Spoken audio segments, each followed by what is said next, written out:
The Minotaur. King Minos of Crete was a powerful man, feared by rulers of the lands around him. When he demanded goods or men for his great armies, they felt they had to agree. When he demanded they send tributes to honor him, they sent them without question. It was the only way they could stop him going to war with them. But his demands on Athens became too much for them to bear. King Minos had a great palace built for himself. Inside the palace, Minos had built a giant maze, a labyrinth. And at the center of the maze, he kept a terrifying creature, the Minotaur. Now, this was no ordinary animal. It was a monster, half man and half bull. It was powerful and savage, and it loved to eat the flesh of the humans who had been shut into the labyrinth by King Minos. They would wander through the maze, completely lost, until at last they came face to face with the Minotaur. Not a great way to die, really. As for Athens, Minos demanded that every year the king send him 7 young men and 7 young women. "Why do we have to send these young people to Crete every year?" Theseus asked his father, the king of Athens. "And why is it that none of them ever return?" "Because if we did not send them, Minos would wage war on us, and it is a war that we would not win," said King Aegis. "And they do not return because they do not go to Crete as slaves. They go as food for the Minotaur." "Father, this is terrible!" shouted Theseus. "We cannot let this go on! We cannot sacrifice any more of our young citizens to this tyrant! When it is time to send the next tribute, I will go as one of them, and I vow that it is the last time the Minotaur will be fed with the flesh of any of our people." Try as he might, his father could not persuade him to change his mind. Aegis reminded him that every year other young men had sworn to slay this terrible beast, and they had never been seen again. Theseus insisted that he understood the dangers, but would succeed. "I will return to you, father," cried Theseus as the ship left the harbor wall, "and you will be proud of your son." "Then I wish you good luck, my son," cried his father.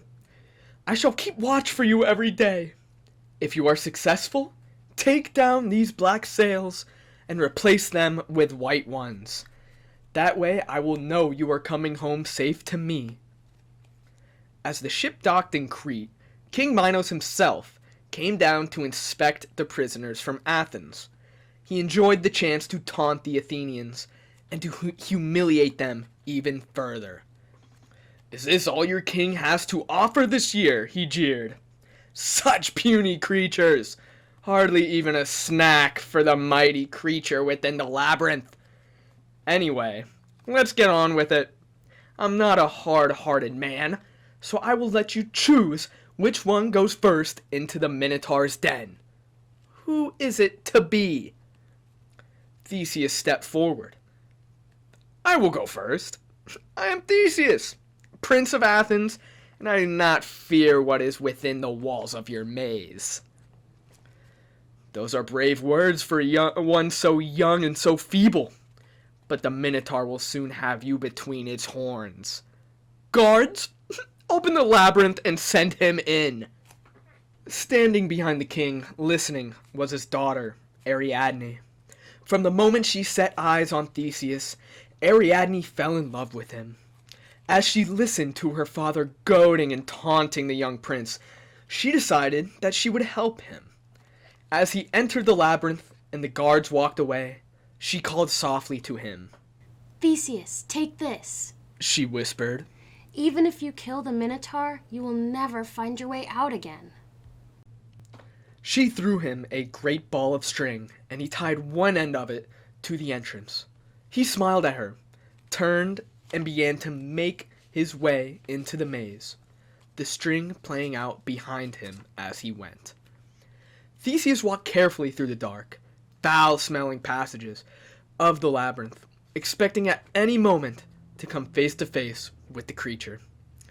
He did not have long to wait. Turning a corner, with his hands held out in front of him, feeling his way, he suddenly touched what felt like a huge bony horn. In an instant, his world turned upside down, quite literally. He was picked up between the Minotaur's horns and tossed high into the air. When he landed on the hard, cold stone, he felt the animal's huge hooves come down on his chest. Every last breath seemed to be knocked out of him, and he struggled to stay alive in the darkness. But Theseus was no ordinary man. He was the son of the king. He was brave, and he was stubborn. As the Minotaur bellowed in his ear and grabbed at him with his hairy arms, Theseus found a strength which he did not know he possessed. He grabbed the animal's huge horns and kept on twisting the great head from side to side. As the animal grew weak, Theseus gave one mighty tug on the head, turning it almost right around. The creature's neck snapped. It gurgled its last breath and fell to the floor with an enormous thud. It was over. He had done it. The Minotaur was dead. All he had to do was make his way out of, and then he realized the awful truth.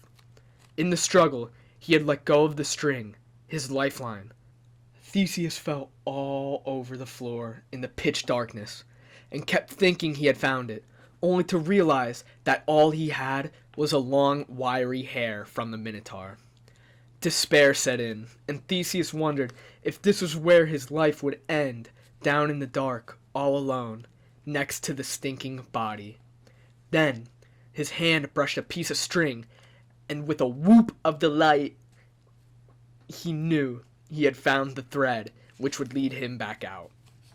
As he neared the entrance of the labyrinth, the darkness began to fade, and he made out the figure of Ariadne, waiting for his return. You must take me back to Athens with you, she cried. My father will kill me when he finds out that I've helped you. But of course you must come with us, said Theseus. It would be cruel to leave you here. Quickly and quietly, they unfurled the great black sails of their ship and headed for home. I cannot believe how my life has changed, said Ariadne, as they sailed across the calm seas towards Athens. To think that I'm free of my cruel father and that I will soon be married to a great prince. Married? Said Theseus. Oh yes! That will be, wonderful. But in truth, Theseus did not really find her attractive. So when their ship docked at an island on their way home to collect fresh water, Theseus sent Ariadne off to find bread and fruit. The moment she was gone, he set sail and left her on the island. Bruh. Now, you might think that this was a bad way to reward someone who had helped him and had saved him from certain death. The gods clearly thought the same thing, for they had a further horror in store for him, as a punishment for his ungrateful treatment of the young girl. In his haste to get away, Theseus forgot to change his sails to white. King Aegeus, waiting on the headland, saw the ship approaching with its black sails flying in the wind. My son has failed, and he is dead, he cried, and in despair he flung himself from the cliff into the raging waters below. From that day on, the sea was named in memory of Theseus' father, and to this day it is known as the Aegean Sea. The end.